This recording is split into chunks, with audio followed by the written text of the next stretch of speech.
Hello বন্ধুরা, সবাই কেমন আছো? আজ আমাদের topic gravitation and work done. টপিকটা বেশ দুটো তিনটে টপিক মিলে একটা চ্যাপ্টার হয়েছে এবং আজকের এখানে মহাকর্ষ বুঝেছো কি? দেখো, পৃথিবী নিয়ে আমি একটু গেম টেম খেলছি। পুরো একটা ভিজুয়াল ব্যাপারটা একটু আলাদা। হ্যাঁ, আর আমার এই পরিশ্রম যদি তোমাদের পছন্দ হয় অবশ্যই লাইক করো, কমেন্ট করো আর বন্ধুদের মধ্যে শেয়ার করো। চলো আমরা শুরু করি এক এক করে। আর মহাকর্ষের সর্বজনীন ধ্রুবক, তার সূত্র এখান থেকে শুরু করি। আর তোমাদের যদি এই নোট সম্পূর্ণ দরকার হয় ফ্যাটম্যান সেকেন্ড এডিশনের, তাহলে তোমরা আমার সঙ্গে যোগাযোগ করে ফ্যাটম্যান সেকেন্ড এডিশনের সমস্ত নোট নিতে পারো। এই যে যেমন রয়েছে বাইলিঙ্গুয়াল, ইংরেজি ভাষা এবং বাংলা ভাষায় সমস্ত নোট তোমরা আমার কাছ থেকে কালেক্ট করতে পারো। চলো, আমি এখান থেকে বিশেষ করে বাংলাই পড়বো, কারণ ম্যাক্সিমাম স্টুডেন্ট যারা রয়েছে বা আমার বন্ধুবান্ধব যারা রয়েছে তারা বাংলাই বেশি কমফোর্টেবল। তারপরে তোমাদের যদি মনে হয় ইংলিশটার টার্মটা দেখবো, পজ করে করে একবার দেখে নেবে। আই হোপ তোমরা নিরাশ হবে না এখানের বাংলা টার্মগুলো দেখে। অত্যন্ত সুন্দর বাংলা ভাষা ব্যবহার করা হয়েছে, যেমনটা আমাদের পাঠ্য বইয়ে বাংলা ভাষা ব্যবহার করা হয় ঠিক সেইরূপ।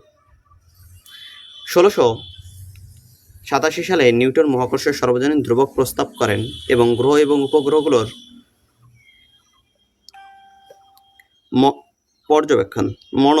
মনোবেক্ষণ করেন বা পর্যবেক্ষণ করে গতি ব্যাখ্যা করতে এটি ব্যবহার করেন। নিউটনের ল অফ ইউনিভার্স গ্র্যাভিটি, নিউটনের যে সর্বজনীন মহাকর্ষ সূত্র রয়েছে সেখানে দেখি এটি বিবৃত করে যে মহাবিশ্বের প্রতিটি কণা অন্য প্রতিটি কণাকে এমন একটি বল দ্বারা আকর্ষণ করে যা তাদের ভরের গুণফলের সমানুপাতিক এবং তাদের মধ্যবর্তী দূরত্বের বর্গের ব্যস্তানুপাতিক। এটা অত্যন্ত গুরুত্বপূর্ণ একটা সূত্র, কারণ এর পরের পার্টে বা এই ভিডিওতে আমাদের থিওরি কমপ্লিট হবে, এর পরের ভিডিওতে আমরা তো এমসিকিউ করব। সেই এমসিকিউ এর সময় আমাদের প্রচুর পরিমাণে দরকার হবে।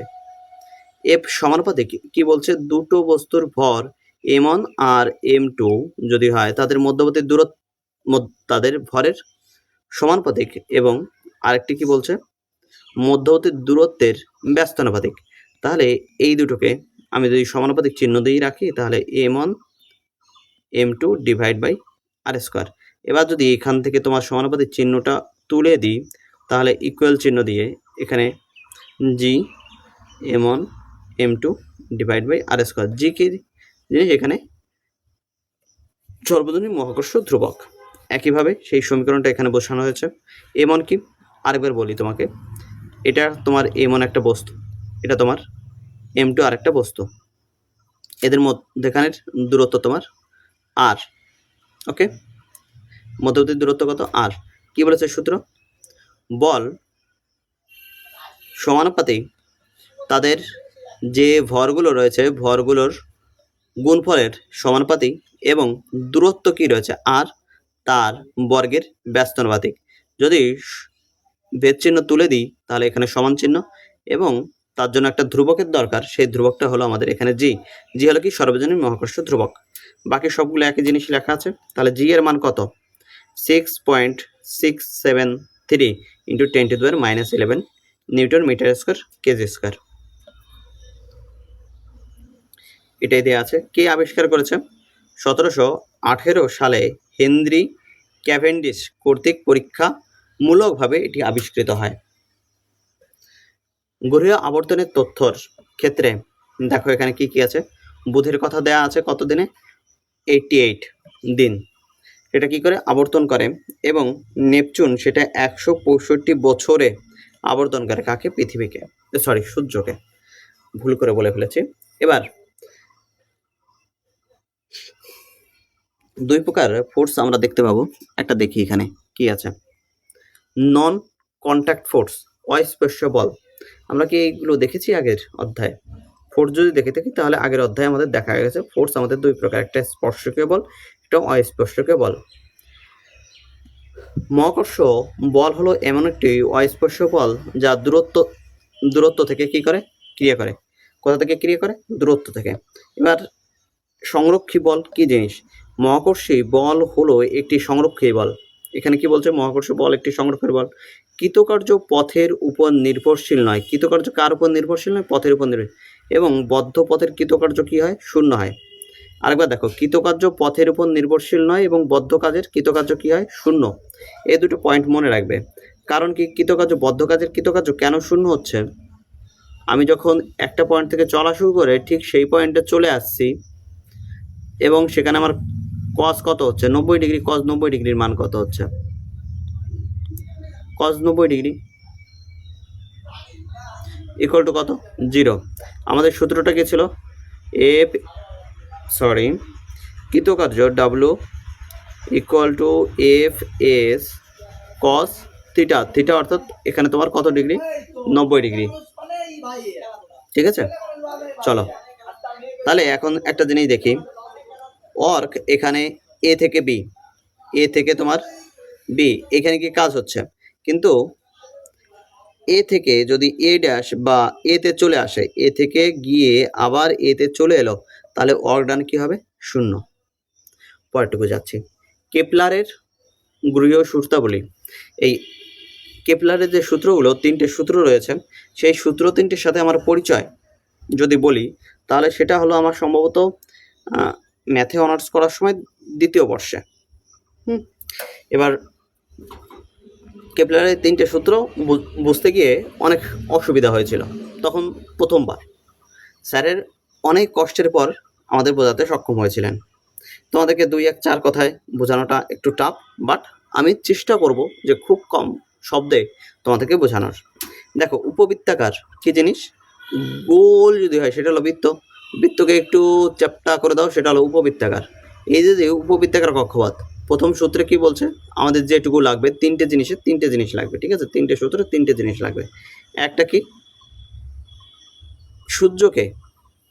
সূর্যকে একটি ফোকাসে রেখে পৃথিবী বা অন্য যত গ্রহ আছে তারা কি করে? উপবৃত্তাকার কক্ষপথে ঘোরে। প্রথম সূত্র কি? কক্ষপথের সূত্র। সেটা কি? উপবৃত্তাকার কক্ষপথে কি হয়? প্রদক্ষিণ করে। প্রথম সূত্রে চলে গেল। দ্বিতীয় সূত্রে এবার এদের ধরো এইখানে তোমার সূর্য রয়েছে, বা আমি এখানে ফোকাসটাকে এমনভাবে নিচ্ছি এইখানে। এবার দেখা গেল যে পৃথিবীর কথাই ধরি, T1 সময়ে বা 5 মিনিটে বা 50 মিনিটে বা 5 ঘন্টায়, ধরে নাও 5 ঘন্টায় এইখান থেকে এই পর্যন্ত গিয়েছে। ওকে, 5 ঘন্টায় এইটুকু গিয়েছে এবং দেখা গেল এইখানেই সূর্যটা রয়েছে এবং সে আবার 5 ঘন্টায় দেখা গেল এইখান থেকে এইটুকু গিয়েছে, এটা আবার 5 ঘন্টায় গিয়েছে।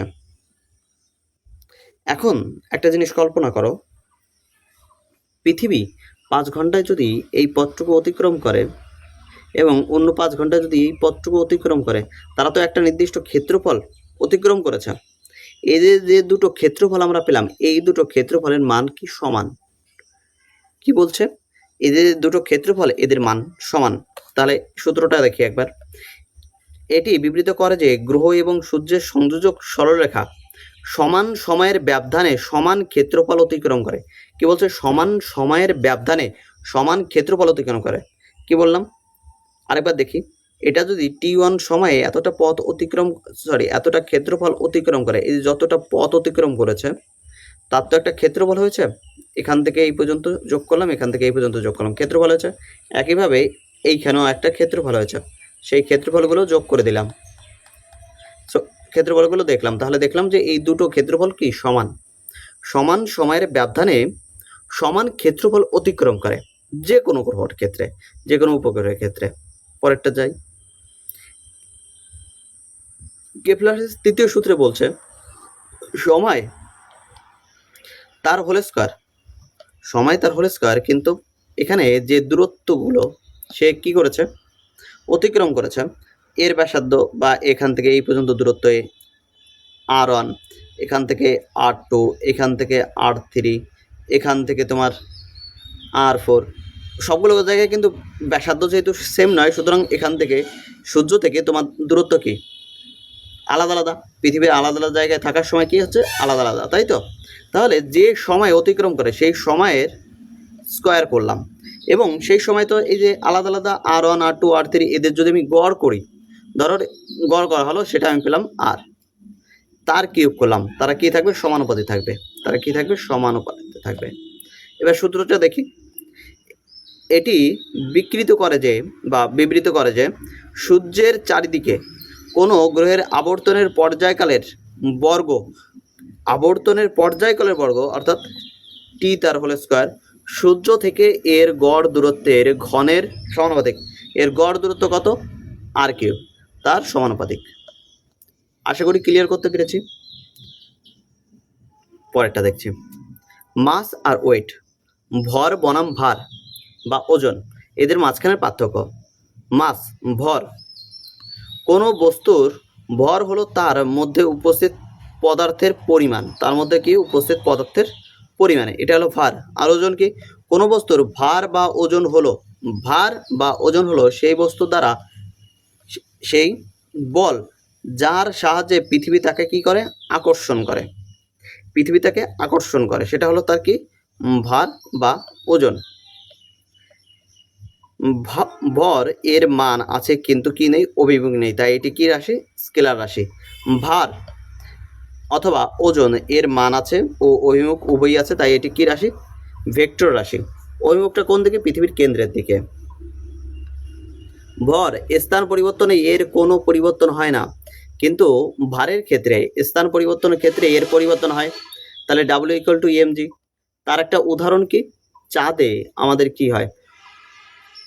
ভার তোমার 1/, কত হয়ে যায়? 6।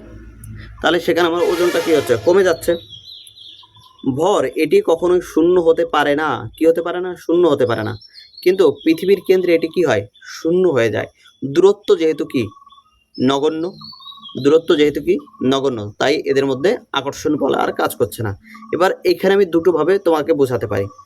এই হলো তোমার পৃথিবী, ওকে, এই হলো তোমার কেন্দ্র। আমি এইখানে দাঁড়িয়েছি পৃষ্ঠে, তাহলে এইখান থেকে আর এইখান থেকে দূরত্বটা অনেকটা। তাহলে এই যে দূরত্ব, এই দূরত্ব অনুসারে কি করছে?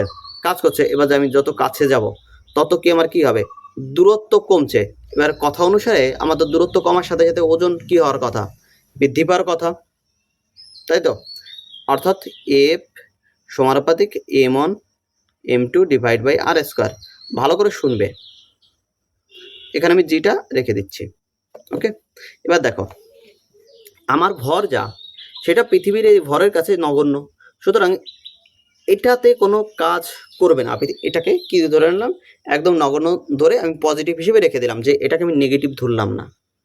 শুধুমাত্র আমি এমন একটা জায়গায় রাখলাম যে শূন্য না, কিন্তু এটা আছে। এই কেন্দ্রের সঙ্গে যে আকর্ষণ বল সেটা কাজ করছে। এবার আমি কি করলাম? এক এক করে এই পৃথিবীটা যদি বড় হয় এবং আমি যদি এক এক করে এই যে কেন্দ্র থেকে আমি কাছাকাছি যেতে শুরু করলাম, তাহলে দূরত্ব তো কমছে। দূরত্বের সাথে কি ব্যস্তানুপাতিক, দূরত্ব যত কম হবে তত কি হবে? আকর্ষণ বল বৃদ্ধি পাবে। কিন্তু আমার কি শুধুমাত্র এইখানেই ভূমি বা অন্য কিছু আছে? কেন্দ্রেই আমার এই উপরে যে পার্টগুলো, এইখানে কি কোনো মাটি নেই? তাদের কি আকর্ষণ বল আমার উপর কাজ করবে না? অবশ্যই কাজ করবে। যদি সেই আকর্ষণ বলটা কাজ করে, তাহলে কেন্দ্রের দিকে কি হবে? আমার আকর্ষণ বলটা কমে যাবে, তাই তো? উপরের দিকে যদি আমার আকর্ষণ বল আবার তৈরি হতে থাকে, তাহলে কেন্দ্রের দিকে আমার আকর্ষণ বল কী হবে? কমতে থাকবে।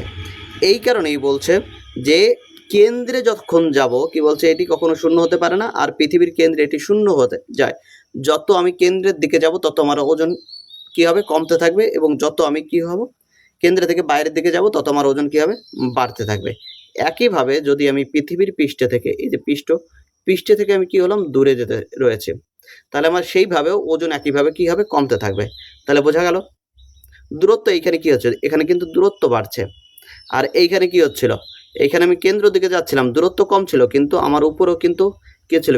আরেকটা আকর্ষণ বল কাজ করছিল, এই কারণে ওজন কম ছিল। ক্লিয়ার হলো? এর এসআই একক কি? কিলোগ্রাম। এর এসআই একক হলো কি? নিউটন। চলো, অভিকর্ষের পরিবর্তন দেখি একটু। বিষুব অঞ্চলের তুলনায় মেরু অঞ্চলের অভিকর্ষ বেশি হয়। বিষুব অঞ্চলের তুলনায় মেরু অঞ্চলে কি হয়? অভিকর্ষ বেশি হয়। কি কারণে? মেরু অঞ্চল তোমার কি থাকে? মোটামুটি কেন্দ্রের থেকে প্রায় কাছাকাছি। এবং আমার উপরে কি হয়? কোনো আস্তরণ আছে পৃথিবীর? না। তাহলে এই কারণে আমার এর মধ্যে আকর্ষণটা বেশি। ওকে, এবং এইখানে দেখো নিরক্ষীয় রেখায় বা বিষুব রেখায় কি হচ্ছে, এটা একটু দূরত্বটা একটু বেশি হয়ে যাচ্ছে। সেই ক্ষেত্রে আমার মেরু অঞ্চলে কি, মেরুর দিকে কেন্দ্র থেকে দূরত্বটা একটু কম, এই কারণে আমার কি হচ্ছে বেশি, অভিকর্ষের বলটা বেশি। এবার উচ্চতা বৃদ্ধির সাথে সাথে অভিকর্ষ কি হয়, হ্রাস পায়। চাঁদে অভিকর্ষ পৃথিবীর অভিকর্ষের কত ভাগ, 1/6 ভাগ। পরের দিকে চলে যাই। কি হলি, কাজ করছিস না কেন, এগুলো তো ভালো না।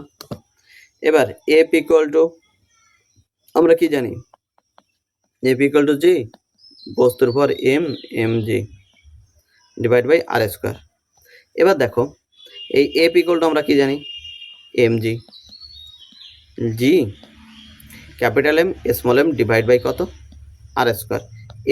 এ এম কি হয়, বাদ যায়। তাহলে এখান থেকে তোমার কি পড়ে থাকে, জি পড়ে থাকে। জি ইকুয়াল টু কত, capital G divide by capital M divide by R square. এখান থেকেই তোমার ক্যালকুলেশন করে জি এর মান পাওয়া যাচ্ছে 9.8 মিটার পার সেকেন্ড স্কোয়ার। এবার বলো না পুরো মানটান বসে ক্যালকুলেশন করতে, করার দরকার নেই আপাতত, শুধু যেটুকু লাগবে সেটুকু মনে রাখলেই যথেষ্ট। আর কিভাবে এলো সেটুকু আমি বলে দিলাম। এবার চলো, জি হলো সেই ত্বরণ যা কোনো বস্তু পৃথিবীর অভিকর্ষর বা কোনো মহাজাগতিক বস্তুর অভিকর্ষের কারণে অনুভূত করে। পরেরটা, উচ্চতার সাথে অভিকর্ষের পরিবর্তন। এখানে কি কি বলছে, পৃথিবীর কেন্দ্র থেকে যত দূরে যাওয়া যায় অভিকর্ষ তত কি হয়, দুর্বল হতে থাকে। পৃথিবীর কেন্দ্র থেকে যত দূরে যাওয়া যায় অভিকর্ষ তত দুর্বল হতে থাকে। এর কারণ হলো অভিকর্ষ দুটি বস্তুর কেন্দ্রের মধ্যবর্তী দূরত্বের বর্গের ব্যস্তানুপাতিক। সেই কথাই বলছে, যখন আমরা উপরে যাই দূরত্ব কি হয়, বৃদ্ধি পায় এবং অভিকর্ষ হ্রাস পায়। একইভাবে আমাদের ওজন কি হয়, হ্রাস পাচ্ছে। গভীরতার সাথে অভিকর্ষের পরিবর্তন দেখি। এবার কি বলছে, আমরা পৃথিবীর যত গভীরে যাই কেবল আমাদের নিচের পৃথিবীর ভরই মহাকর্ষীয় আকর্ষণের অবদান রাখে, আমাদের উপরের ভরের কোনো প্রভাব থাকে না। অভিকর্ষ কি হয়, হ্রাস পাচ্ছে। অভিকর্ষ কি হচ্ছে, হ্রাস পাচ্ছে। বলছে কি, কেন্দ্রের দিকে যদি আমি কথা বলি, কেন্দ্রের দিকে যদি কথা বলি, তাহলে কেন্দ্রের যে ভরটুকু রয়েছে, আমি এখানে থাকলে পুরো পৃথিবীর ভরের সাপেক্ষে আমার ওজনের তুলনা হচ্ছে। আমি যদি ভিতরে যাই, এই পর্যন্ত যাই, তাহলে পৃথিবীতে এই পর্যন্ত, পৃথিবীর যে এই পর্যন্ত জায়গাটা আছে তারই শুধুমাত্র ক্ষেত্রফলটুকু বা তারই ওজনটা আমার উপর কী করছে, কাজ করছে, তারই ভরটা আমার উপর কাজ করছে। একইভাবে আমি এইখানে চলে গেলাম, তাহলে তার ভরটা কাজ করছে। যদি আমি কেন্দ্রে চলে যাই, তাহলে কেন্দ্রে যদি ভর শূন্য হয় তাহলে সেটাই আমার উপর কাজ করছে, অর্থাৎ সেখানেও শূন্য। এখানে এই ব্যাখ্যাটা দিয়েছে। সুতরাং অভিকর্ষ পৃষ্ঠের সবচেয়ে শক্তিশালী এবং এর উপরেও নিচে উভয় ক্ষেত্রেই দুর্বল। কি বলছে, অভিকর্ষ পৃষ্ঠে, কি বলছে, অভিকর্ষ পৃষ্ঠে সবচেয়ে শক্তিশালী এবং এর উপরে আর নিচে উভয় ক্ষেত্রেই দুর্বল।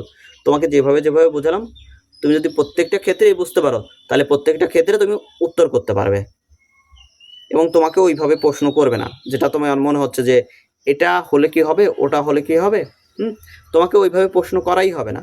তোমাকে ঠিক যেভাবে প্রশ্ন করা হবে, তুমি প্রশ্ন 10-12টা পড়লে দেখবে যে প্রত্যেকটার উত্তর পাচ্ছি। এবার ঘাত। ঘাত কি, ঘাত হলো একটি বল বা ধাক্কা যা কোনো তলের উপর লম্বভাবে সমকোণে ক্রিয়া করে। সমকোণ কি, এই যে 90 ডিগ্রিতে। এটি নিউটনের এককে পরিমাপ করা হয়। কি এককে পরিমাপ করা হয়, নিউটন এককে পরিমাপ করা হয়। এরপরে কি আছে, উদাহরণ, কোন ধরনের, কি বলছে, কোন ধরনের প্রপালশন বা পরিচালন ব্যবস্থার মাধ্যমে বিমানের ইঞ্জিন দ্বারা ঘাত উৎপন্ন হয়। প্রপালশনের দ্বারা কি হয়, বিমানের ইঞ্জিনের দ্বারা কি হয়, ঘাত উৎপন্ন হয়।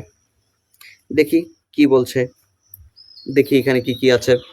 বিমান চলার সময় ক্রিয়ারত বলসমূহের মধ্যে এক হলো তোমার উপরের দিকে উত্তোলন বল কাজ করছে বা লিফট, আর ওজন কোন দিকে কাজ করছে, নিচের দিকে। আর ঘাত, থ্রাস্ট, এখানে যে বাতাসটা কোথায় সরাসরি এখানে গিয়ে লাগছে এবং সীমিত সময়ের জন্য ধাক্কা মারছে, এটাকে বলছে ঘাত বা থ্রাস্ট। আর এখানে বাধা বা ড্রাগ, লেজে যেগুলো হচ্ছে সেগুলোকে বাধা বা ড্রাগ। বায়ুর মধ্যে দিয়ে বিমানকে চালিত করলে ইঞ্জিন দ্বারা উৎপন্ন একটি যান্ত্রিক বল হলো কি, ঘাত। ইঞ্জিন দ্বারা উৎপন্ন একটি যান্ত্রিক বল হলো কি, ঘাত। এখানে কি একটা ইঞ্জিন আঁকা আছে, দেখো তো, আমার মনে হচ্ছে এরকম। চাপ কি জিনিস আমরা শুধুমাত্র এখানে থিওরিটাকে একবার দেখে নিচ্ছি। যদি মনে হয় যে হ্যাঁ থিওরিটাকে আরও ডিটেলসে পড়ার জন্য কমেন্ট করবে, প্রত্যেকটা চ্যাপ্টার সেইভাবেই পড়াবো। যদি মনে হয় না এইভাবেই আমরা থ্রোলি একবার করে দেখে যাই এবং যেটুকু বোঝার জিনিস সেগুলো একটু কম কম হলেও বুঝে এমসিকিউর মধ্যে চলে যাই, তাহলে সেটা সব থেকে ভালো। ওকে, চাপ কি জিনিস? চাপ হলো এই ধরো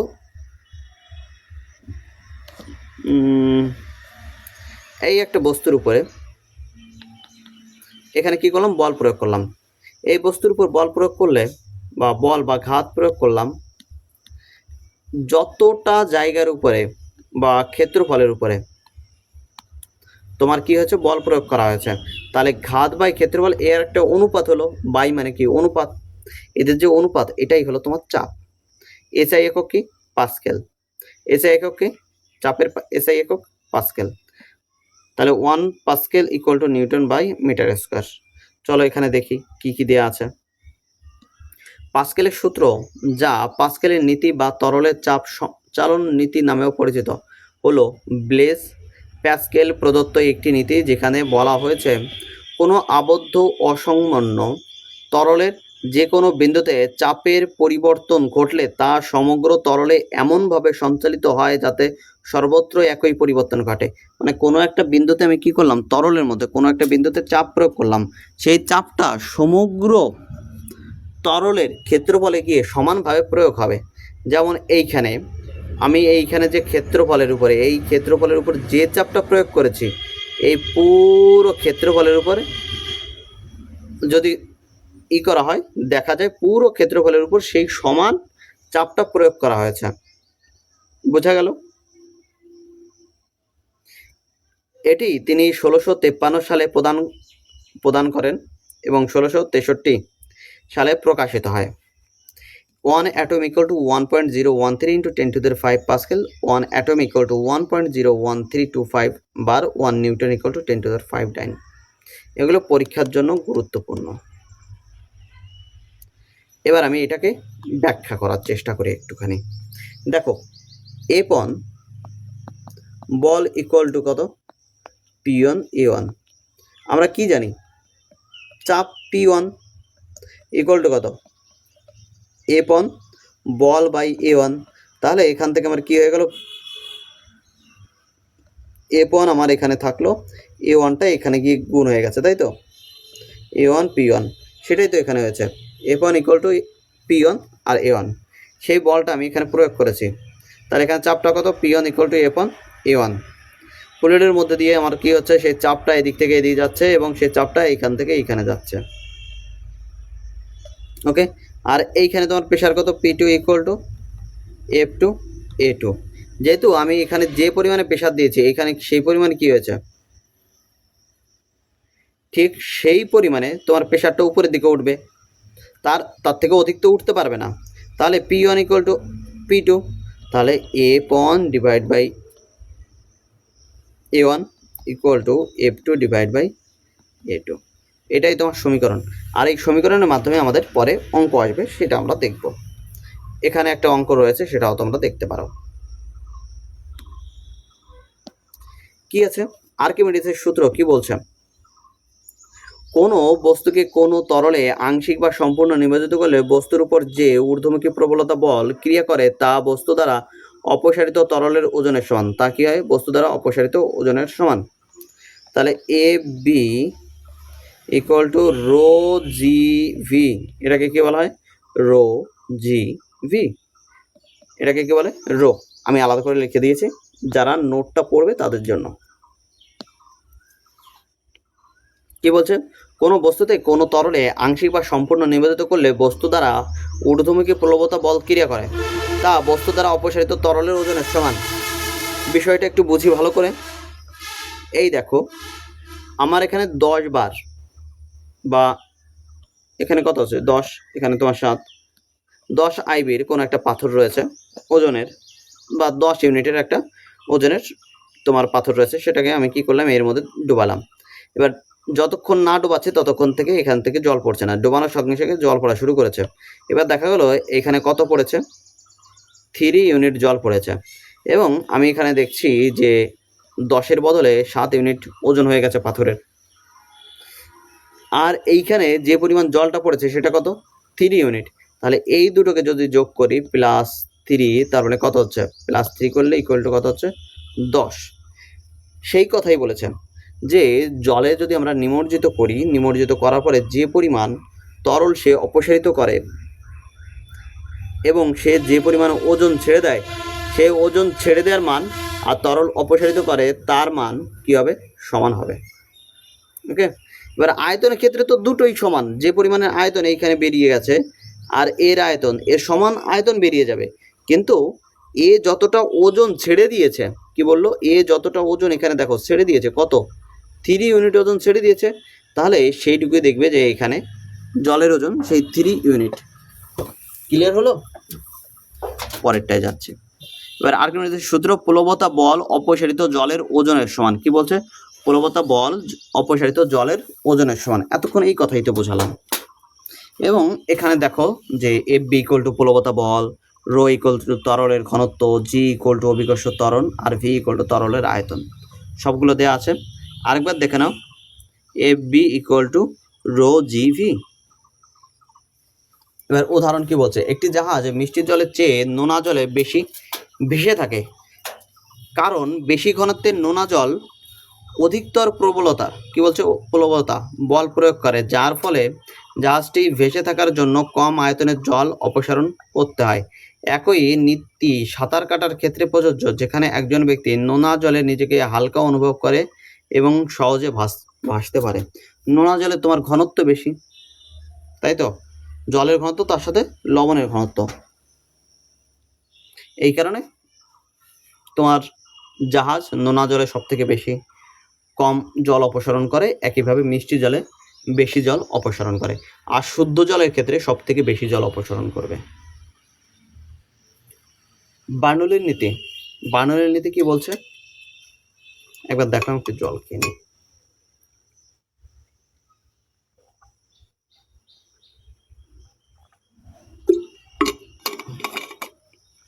বার্নৌলির নীতি, বার্নৌলির নীতি প্রবাহী গতিবিদ্যার একটি গুরুত্বপূর্ণ ধারণা। একে বলা হয়েছে যে অসংলগ্ন ও অসান্দ্র তরলের ধারারেখ প্রবাহের ক্ষেত্রে প্রতি একক আয়তনের চাপ শক্তি, গতিশক্তি এবং স্থিতিশক্তি সমষ্টিকে হয় ধ্রুবক। এবার চাপ শক্তির জন্য, চাপের জন্য আমরা কি ব্যবহার করি, পি, তার জন্য পিয়ন। গতিশক্তি ½ mv², হাফ রো ভিয়ন তার হোল স্কয়ার, আর স্থিতিশক্তি রো জি এইসন। ওকে, এগুলো কী হবে, এটা চাপ শক্তি, প্রতি একক আয়তনের গতিশক্তি, আর প্রতি একক আয়তনে কী হয়, স্থিতিশক্তি। আর পূর্বের প্রতি একক আয়তনের শক্তি আর পরের প্রতি একক আয়তনের শক্তি, এরা কী হবে, এদের সমষ্টি করার পর এবং এদের সমষ্টি করার পর দুটোই কী হবে, সমান হবে। এবার বার্নৌলির সমীকরণ বা বার্নৌলির ক্রিয়া এর বহুল চর্চিত উদাহরণ হলো তরলের বেগ বৃদ্ধির সাথে তাদের চাপের হ্রাস পায়।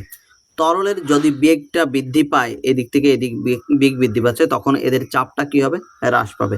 এখানে বেগ বৃদ্ধি পেয়েছে, সরি, এখানে বেগ কি হবে, মোটা হয়েছে, মোটা হলে এখানে কি হবে, চারদিকে চাপ বেড়ে যাবে, চারদিকে চাপ বেড়ে যাবে মানে কি, গতি এখানে কম, কিন্তু এখানে কি পাইপটা এমনিতে চিকন। চলো তারপরে কি আছে, তরলের বেগ বৃদ্ধি অভ্যন্তরীণ চাপ হ্রাস করে। তরলের বেগ যত বৃদ্ধি পাবে, অভ্যন্তরীণ চাপ তত কি হবে, হ্রাস পাবে। V1 আর V2,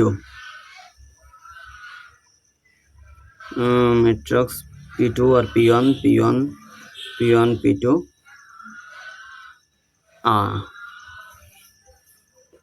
তাই প্রবাহের বেগ E1, E1 কোথায়, এটা হবে তোমার E1 সম্ভবত, E1 আর E2, এখান থেকে তো দেয়া নেই চিত্রটা, একটা মিনিট আমি একটু বইটা একটু দেখে নিই।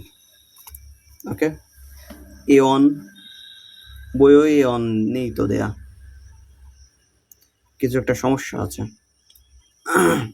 ঠিক আছে, পরে দেখছি আমরা। এটা হয়তো আমি আসলে এমসিকিউ এর সময় এই ব্যাপারটা আরও ক্লিয়ার করে দেবো। এখানে উচ্চচাপ নিম্নবেগ, এখানে কি উচ্চচাপ নিম্নবেগ, এখানে কি নিম্নচাপ উচ্চবেগ, আবার উচ্চচাপ আর নিম্নবেগ। দেখতে পেয়েছো ব্যাপারটা কি বোঝা যাচ্ছে? যখন আমাদের জায়গাটা বেড়ে গেল, অর্থাৎ কি তখন উচ্চচাপের সৃষ্টি হয়েছে এবং সেখানে কি বেগ কমে গেছে, এখানে তোমার কি বেগ কম, সেই একই পরিমাণ জল যদি এইখান দিয়ে যেতে হয় তাহলে কি বেগটা বেশি হয়ে যাবে অবভিয়াসলি, এবং সেইখানে কি হয়ে যাবে, চাপটা কমে যাবে। একেবারে সেই একই পরিমাণ জল যদি এইখান দিয়ে এতটা মোটা পাইপ দিয়ে যেতে হয় তাহলে চাপ অবভিয়াসলি বেড়ে যাবে। কি বলছে, এবং বেগটা নেমে আস্তে আস্তে কমে যাবে। চলো, চাপ শক্তি, গতিশক্তি আর স্থিতিশক্তি এরা কি হবে, ধ্রুবক। আরেকবার বলছি, চাপ শক্তি, গতিশক্তি আর স্থিতিশক্তি এরা কি হবে, ধ্রুবক। যোগফল কি হবে, সবসময় ধ্রুবক। আরেকবার, চাপ শক্তি, গতিশক্তি, স্থিতিশক্তি যোগফল কি হবে, ধ্রুবক। আপেক্ষিক ঘনত্ব কি জিনিস? আপেক্ষিক ঘনত্ব হলো কোনো পদার্থের ঘনত্ব এবং একটি প্রামাণ্য পদার্থের তরল ও কঠিনের ক্ষেত্রে সাধারণ জল ঘনত্বের অনুপাত। আপেক্ষিক ঘনত্ব কোনো পদার্থের ঘনত্ব ডিভাইড বাই জলের ঘনত্ব, সেটা কি জলের ঘনত্ব। এবার দেখে নিই কয়েকটার আপেক্ষিক ঘনত্ব। তার আগে density equal to mass by volume, ঘনত্ব ইকুয়াল টু ভর বাই আয়তন। এই সাইতে কি বলে, কেজি, মাসের জন্য কেজি আর ভলিউমের জন্য এম কিউব। এবার আমাদের বেশ কিছু রয়েছে, আপেক্ষিক ঘনত্ব দেওয়া রয়েছে কিসের সাপেক্ষে, জলের সাপেক্ষে। প্রথমে দেখি আমরা জলটা দেখি, জলের কত আপেক্ষিক ঘনত্ব 1। তাহলে বাকি সবগুলো কি জলের সাপেক্ষে হালকা, এবং নিচের দিকে যাও জলের সাপেক্ষে ধীরে ধীরে কি হচ্ছে, ভারী হচ্ছে। সব থেকে ভারী কোনটা, সব থেকে ঘনত্ব কার বেশি, সোনা, কত 19.3। সব থেকে হালকাকে গ্যাস, হাইড্রোজেন গ্যাস কত আছে 0.00489। বাকিগুলো একইভাবে তোমরা একটু পজ করে দেখে নাও, কারণ এই দুটোই সব থেকে বেশি আসে। এরপরে যেগুলো আসবে আমরা ইসের সঙ্গে সঙ্গে তাল মিলিয়ে মিলিয়ে করতে থাকবো। এখানে আয়রন আর copper, iron, aluminium, copper, iron, তামা, সীসা, পারদ, অ্যালুমিনিয়াম, এগুলো একটু দেখে নিও। পরেরটুকু যাচ্ছে, কার্য আর শক্তি কি জিনিস?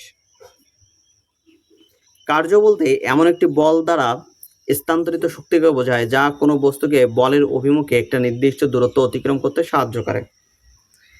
এসআই একক হলো তোমার জুল, যা নিউটন মিটার এর সমতুল্য। কৃতকার্য বল ইন্টু কি, সরণ। কৃতকার্য কি, বল ইন্টু সরণ। ওয়ার্ক পেলাম, তারপরে কি বললাম, ওয়ার্ক ডান। কৃতকার্য ইকুয়াল টু বল ইন্টু সরণ, কতটুকু 16। তাহলে কৃতকার্য ডাব্লিউ ইকুয়াল টু, সূত্রটা আমরা আগেই একবার দেখেছি, কস থিটা। আর কৃতকার্য কি হয়, শূন্য হয় কখন, যে বিন্দু থেকে চলেছে বৃত্তাকার পথে যদি সেই জায়গায় চলে আসে তাহলে আমাদের কৃতকার্য কি হয়, শূন্য। যদি আমাদের লম্বালম্বিভাবে চলতে শুরু করে তাহলে কৃতকার্য সব থেকে বেশি হবে না কম হবে? তাহলে দেখো লম্বালম্বিভাবে চলছে মানে কি, থিটার মান কত, 0। থিটার মান যদি 0 হয় তাহলে কস থিটার মান কত, কস 0 ডিগ্রি ইকুয়াল টু কত, 1। সেই ক্ষেত্রে আমার কৃতকার্য সব থেকে কি হবে, বেশি হবে। কৃতকার্য কি একটি স্কেলার রাশি। এসআই একক হলো জুল। ইংরেজি পদার্থবিদ জেমস প্রেসকট জুলের নাম অনুসারে এই নামকরণ করা হয়েছে। ধনাত্মক কার্য, পজিটিভ অর্ক কি জিনিস আর নেগেটিভ অর্ক কি জিনিস? আমাদের দুটো কাজ আছে কি, একটা পজিটিভ অর্ক, একটা নেগেটিভ অর্ক। তাহলে দুটোই দেখব। পজিটিভ কি, কৃতকার্য ধনাত্মক হয় যখন বল এবং সরণের অভিমুখ কি হয়, একই দিকে হয়। অর্থাৎ কি হচ্ছে, কোন একটা বল এদিকে কাজ করছে এবং আমি তার পিছনে পিছনে আবার এদিকে বলটা দিয়ে কাজ করছে, তাহলে বলটা কি হবে, যে বস্তুর উপর ধাক্কা দিচ্ছি, ধরে নাও তুমি একটা বস্তুতে ধাক্কা দিচ্ছ, তোমাকে দেখে আমার খুব কষ্ট লাগলো, আমিও একটা বস্তুতে ধাক্কা দিচ্ছি, তাহলে এটা কি হচ্ছে, পজিটিভ ফোর্স। তাহলে এটা কি হচ্ছে, পজিটিভ কার্য। একইভাবে আমি এখানে কি করছি, ধাক্কা দিচ্ছি এবং তুমি কি করছো, বিপরীত দিকে ধাক্কা দিচ্ছ। আমি যত তোমাকে উপরে তোলার চেষ্টা করছি তুমি বিপরীত দিকে ধাক্কা দিচ্ছ, তাহলে কি আমি তোমাকে তুলতে পারবো? যদি আমার প্রচণ্ড পরিমাণে তোমার থেকে শক্তি বেশি থাকে, প্রচণ্ড পরিমাণে না, তোমার থেকে এক চুলও যদি শক্তি বেশি থাকে, তাহলে দেখতে পাবো তোমাকে একটু একটু করে উপরে তোলার ক্ষমতা আমার কাছে রয়েছে। কিন্তু তোমার যদি শক্তি আমার থেকে বেশি হয় তাহলে তুমি কি হবে, উল্টো দিকে চলা শুরু করবে। সেটাই কি হচ্ছে নেগেটিভ ফোর্স। নেগেটিভ ফোর্স কোনটা, যেটা তার বিপরীতে চলে।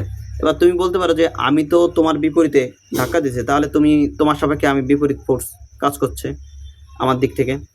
আর আমিও সেই রূপ বলতে পারি যে তোমাকে যেমন আমি ফোর্স করছি সামনের দিকে ধাক্কা দেওয়ার জন্য, তুমি সামনের দিকে না গিয়ে উল্টো দিকে এসছো, তাহলে আমার ক্ষেত্রে তুমি নেগেটিভ ফোর্স হিসেবে কাজ করছো। কিন্তু ধরে নাও তুমি নেগেটিভ ফোর্স হিসেবে কাজ করছো, তুমিও পড়ছো না আমিও পড়াচ্ছি না, হ্যাঁ, তাহলে এটা কিন্তু মোটামুটি একটা পজিটিভ কাজ হয়ে যাচ্ছে। পরেরটা দেখছি, জিরো ওয়ার্ক ডান। যখন আমি দেয়াল ধাক্কা দিচ্ছি, কোনো একটা বাক্স নিয়ে এভাবে সোজা চলছে, তার অভিকর্ষ বল কোথায়, নিচের দিকে। কোনো একটা সুতোয় বেঁধে আমি একটা বস্তুকে কী হচ্ছে ঘোরাচ্ছি, তিনটে ক্ষেত্রেই দেখো এটা কত ডিগ্রি, 90 ডিগ্রি। তাহলে cos 90 ডিগ্রি মানে কত হচ্ছে, 0। 90 ডিগ্রি, হ্যাঁ 0। এখান থেকে দেখো দেয়ালকে ধাক্কা দিচ্ছে, দেয়াল আমাকে কি দিচ্ছে, উল্টো দিকে ধাক্কা দিচ্ছে, তাহলে কি হচ্ছে 0। এখানে কি হচ্ছে 0, বোঝা গেল? চলো তারপরটা, এনার্জি বা শক্তি। শক্তি বলতে কাজ করার সামর্থ্য বা পরিবর্তনকে ঘটনাকে শক্তি বলতে কাজ করার সামর্থ্য বা পরিবর্তনের ঘটানোর ক্ষমতাকে বোঝায়। এটি স্থিতিশক্তি, গতিশক্তি, তাপ শক্তি, তড়িৎ শক্তি, রাসায়নিক শক্তি, নিউক্লিয় শক্তি বা অন্যান্য বিভিন্ন রূপে অবস্থান করতে পারে। এসআই একক হলো কি, শক্তির একক জুল। শক্তির সবচেয়ে বড় উৎস হলো সূর্য। শক্তির রূপ, শক্তির কি বলছে, গতিশক্তি। গতিশক্তি থেকে তোমরা স্থিতিশক্তিতে নিতে পারি, স্থিতিশক্তি থেকে আবার গতিশক্তিতে নেওয়া সম্ভব। এক শক্তি থেকে আরেক শক্তিতে কী করা সম্ভব, রূপান্তর করা সম্ভব। এক এক করে দেখব। গতির কারণে কোনো বস্তুর মধ্যে যে শক্তি সঞ্চিত থাকে তাকে কি বলা হয়, গতিশক্তি বলা হয়। গতিশক্তি, কাইনেটিক এনার্জি এবং রৈখিক ভরবেগ পি এর মধ্যে সম্পর্ক দেখি। Kinetic energy equal to half MB square, kinetic equal to energy equal to কত, হাফ এমবি স্কোয়ার। এখন কথা হলো উভয় পক্ষে তোমার এম গুণ করে দিয়েছে, উভয় পক্ষে কী করেছে, এম আর এম গুণ করে দিয়েছে। দেখি কি হয় এখানে।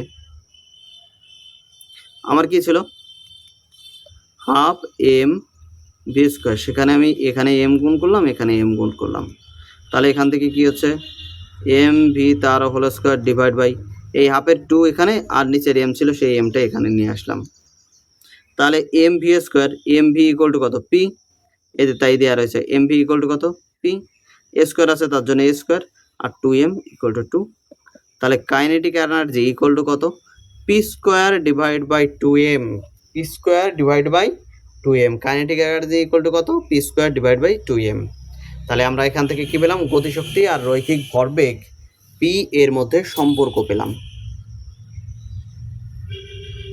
এবার দেখো আমি যদি এখন কি বলছে, ভরবেগ পি যদি দ্বিগুণ করে দিই, এটাকে যদি দ্বিগুণ করি, পিকে দ্বিগুণ করলাম, ওকে, দ্বিগুণ করা হয়, তাহলে গতিশক্তি কাইনেটিক এনার্জি কত হবে, 4 গুণ হয়ে যাবে। কি বলছি, 4 গুণ হয়ে যাবে। কয় গুণ হয়ে যাবে, 4 গুণ। ক্লিয়ার? কেন, দেখো আমার কি ছিল, P square divide by 2m, সেখানে আমি পিকে কি করলাম, 2 গুণ করে ফেললাম, 2p তার whole square divide by 2m। 2p মানে কত, 4p তার whole square divide by 2m। তাহলে 4টাকে আমি আলাদা করে লিখতে পারি, 4p square divide by 2m। আর এইটাই ইকুয়াল টু আমাদের কি, কাইনেটিক এনার্জি, 4 ইন্টু কত, কাইনেটিক এনার্জি। তাহলে আগে থেকে কাইনেটিক এনার্জি কি হয়েছে, 4 গুণ হয়ে গেছে। এবার কি ক্লিয়ার হলো?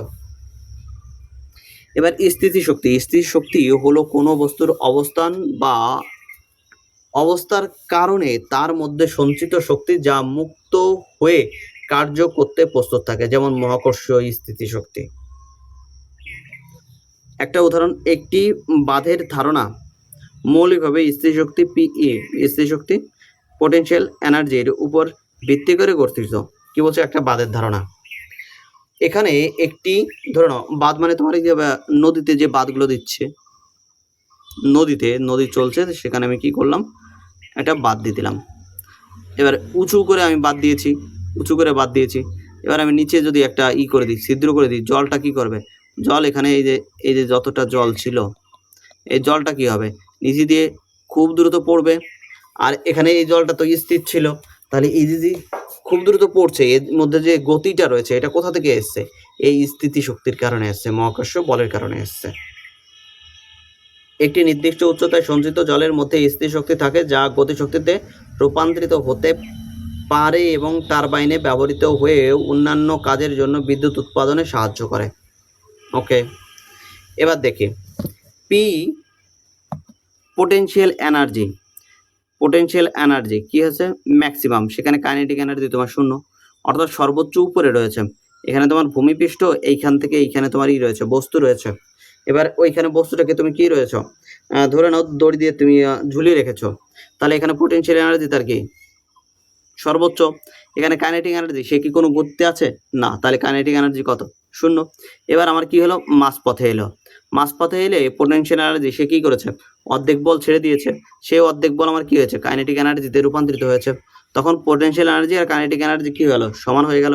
এবার একদম নিচে যখন চলে আসলো তখন পোটেনশিয়াল এনার্জি কি হয়ে গেল? পোটেনশিয়াল এনার্জি ইকুয়াল টু 0, আর সেখানে কাইনেটিক এনার্জি কি হয়ে গেল? সর্বোচ্চ হয়ে গেল, ম্যাক্সিমাম।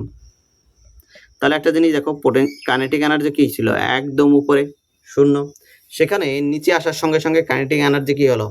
বেড়ে গেল, সর্বোচ্চ হয়ে গেল। এখান থেকে potential energy equal two mgh, এটা মনে রাখতে পারো। m কি? বস্তুর ভর, g হলো অভিকর্ষের ত্বরণ, আর h হলো তোমার উচ্চতা। এখন যান্ত্রিক শক্তি থেকে কোনো বস্তুর মোট স্থিতিশক্তি এবং গতিশক্তির পরিমাপকে বোঝায়। কি বোঝায়? যান্ত্রিক শক্তি বলতে কি বলছে? যান্ত্রিক শক্তি বলতে কোনো বস্তুর মোট স্থিতিশক্তি এবং গতিশক্তির পরিমাণকে বোঝানো হয়। এবার মুক্ত বেগে কোনো বস্তুর অভিকর্ষ আকর্ষণ কেন্দ্র থেকে কোনো অতিরিক্ত ত্বরণ ছাড়াই বেরিয়ে যাওয়ার জন্য প্রয়োজনীয় বেগ। কি বলছে? মুক্ত বেগ কোনটা? কোনো বস্তুর অভিকর্ষ আকর্ষণের কেন্দ্র থেকে কোনো অতিরিক্ত ত্বরণ ছাড়াই বেরিয়ে যাওয়ার জন্য যে প্রয়োজনীয় বেগ, সেটা হলো কি? মুক্ত বেগ। তাহলে মুক্ত বেগ কোনটা? 11.2 কিলোমিটার/আওয়ার। উদাহরণ, ধরুন একটি বল উপরের দিকে ছোড়া হলো। যদি আপনি এটি হালকাভাবে ছোড়েন তবে এটি অভিকর্ষের কারণে নিচে ফিরে আসবে, তবে যদি আপনি এটি যথেষ্ট উচ্চ বেগে ছোড়েন তবে এটি পৃথিবীর অভিকর্ষ থেকে বেরিয়ে যাবে এবং আর কখনো কি হবে না? ফিরে আসবে না। সেটাই মুক্ত বেগ। সেটা কত? 11.2 কিলোমিটার/সেকেন্ড। ল অফ কনজারভেশন, সংরক্ষণের সূত্র কি বলছে? শক্তি সংরক্ষণের সূত্র কি বলছে? শক্তি সংরক্ষণের সূত্র অনুযায়ী শক্তির সৃষ্টি বা ধ্বংস করা যায় না, তবে এটি এক রূপ থেকে অন্য রূপে কি হয়? রূপান্তরিত হতে পারে। তাপ গতিবিদ্যায় প্রথম সূত্রটি এই ধারণার উপর কি করে? ভিত্তি করে তৈরি হয়েছে। কি? তাপ গতিবিদ্যায় প্রথম সূত্রটি এই ধারণার উপর ভিত্তি করে প্রতিষ্ঠিত। এক এক করে দেখি। ডায়নামো, সেটা ঘুরছে, যান্ত্রিক শক্তি, সেখান থেকে কি হচ্ছে? বিদ্যুৎ শক্তিতে রূপান্তরিত হচ্ছে। জেনারেটর, যান্ত্রিক শক্তি, সেখান থেকে কি হচ্ছে? বিদ্যুৎ শক্তিতে রূপান্তরিত হচ্ছে। মোটর, বৈদ্যুতিক শক্তি মাধ্যমে মোটর চলছে, তাই তো? বা মোটর থেকে বৈদ্যুতিক শক্তি, সেখান থেকে আবার যান্ত্রিক শক্তিতে রূপান্তরিত হচ্ছে। মাইক্রোফোন, শব্দ শক্তি থেকে কি হচ্ছে? বৈদ্যুতিক শক্তিতে রূপান্তরিত হচ্ছে। একেবারে লাউড স্পিকার মাধ্যমে বৈদ্যুতিক শক্তি শব্দ শক্তিতে রূপান্তরিত হচ্ছে। তাহলে কার মাধ্যমে কি হচ্ছে? চারটা আমরা দেখতে পেলাম। ডায়নামো, যান্ত্রিক শক্তি থেকে কি হচ্ছে? বৈদ্যুতিক শক্তিতে রূপান্তরিত হচ্ছে। আবার জেনারেটরের মধ্যে যান্ত্রিক শক্তি বৈদ্যুতিক শক্তিতে, মোটরের বৈদ্যুতিক শক্তি যান্ত্রিক শক্তিতে, আর মাইক্রোফোন শব্দ শক্তি। আমি যে কথা বলছি সেটা তো তুমি শুনতে পাচ্ছ। কিভাবে? দেখো, আমি এটাকে একটু ব্যাখ্যা করি। সেটা কি হচ্ছে? অলরেডি আমার ট্যাবে সেটা কি হয়েছে? স্টোর হয়েছে, বা মাইক্রোফোনের মাধ্যমে সেটা এই ভিডিওর মধ্যে কি হয়েছে? ইলেকট্রিকের মাধ্যমে সেটা স্টোর হয়েছে। এবার যখন তুমি শুনছো, কার মাধ্যমে শুনছো? স্পিকারের মাধ্যমে শুনছো। এবার সেটা প্রথম কি হলো? এদের শব্দ শক্তি বৈদ্যুতিক শক্তিতে রূপান্তরিত, আবার বৈদ্যুতিক শক্তি থেকে কি হলো? শব্দ শক্তিতে রূপান্তরিত হলো, এবং তার মাধ্যমটা কি হলো? স্পিকার, লাউড স্পিকার, ছোট স্পিকার, শব্দ তো সবগুলোতেই হচ্ছে। শক্তির রূপান্তরের ম্যাট্রিক্স। সালোক সংশ্লেষণ, যে প্রক্রিয়ায় উদ্ভিদ, শৈবাল এবং কিছু ব্যাকটেরিয়া কার্বন ডাই অক্সাইড জল ব্যবহার করে আলোক শক্তিকে প্রাথমিক সূর্যালোক থেকে শর্করা রূপে রাসায়নিক শক্তিতে রূপান্তরিত করে এবং উপজাত হিসেবে অক্সিজেন নির্গত করে। কি করে? উপজাত হিসেবে অক্সিজেন কি করে? নির্গত করে। ব্যাটারির মধ্যে কি হচ্ছে? রাসায়নিক শক্তিকে বৈদ্যুতিক শক্তিতে রূপান্তরিত করে। বাল্ব কি করছে? বৈদ্যুতিক শক্তিকে প্রধানত আলোক শক্তি এবং তাপ শক্তিতে রূপান্তরিত করে। বাল্বের ফিলামেন্ট ট্যাংস্টেন ডাব্লু দিয়ে তৈরি করা হয়েছে।